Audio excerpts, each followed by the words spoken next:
Hello బటీస్, welcome to నా review. The first Frost ఇది ఒక చైనీస్ డ్రామా 2025లో రిలీజ్ అయింది.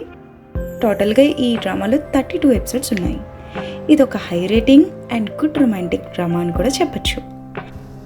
ఈ డ్రామా నెట్ఫ్లిక్స్ డ్రామా కూల్ డైలీ మోషన్లో అవైలబుల్గా ఉంది. డ్రామా లవర్స్ అయితే దీన్ని అసలు మిస్ అవ్వరు.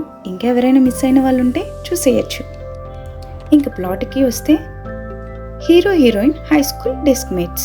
They love each other. హీరోయిన్కి తన పర్సనల్ లైఫ్లో కొన్ని ఇన్సిడెంట్స్ వల్ల హీరోకి బ్రేకప్ చెప్పాల్సి వచ్చింది. కట్ చేస్తే హీరోయిన్ రిపోర్టర్ ప్రొఫెషన్లో ఉంటుంది, హీరో బార్ ఓనర్. హీరోయిన్ తన బెస్ట్ ఫ్రెండ్తో కలిసి హీరో బార్కి వస్తుంది. ఆ రోజు హీరో హీరోయిన్ కలుస్తారు, కానీ పరిచయం లేనట్లు బిహేవ్ చేస్తారు. కొన్ని ఇన్సిడెంట్స్ వాళ్ళిద్దరిని ఎలా కలుపుతాయో, అలాగే వాళ్ళిద్దరూ వాళ్ళ లవ్ లైఫ్ని ఎలా స్టార్ట్ చేస్తారన్న విషయం తెలియాలంటే మీరు ఈ డ్రామా చూడాల్సిందే. ఇది నా రివ్యూ. ఇంకా మీ రివ్యూ నాతో షేర్ చేసుకోవడం మర్చిపోకండి. Bye bye.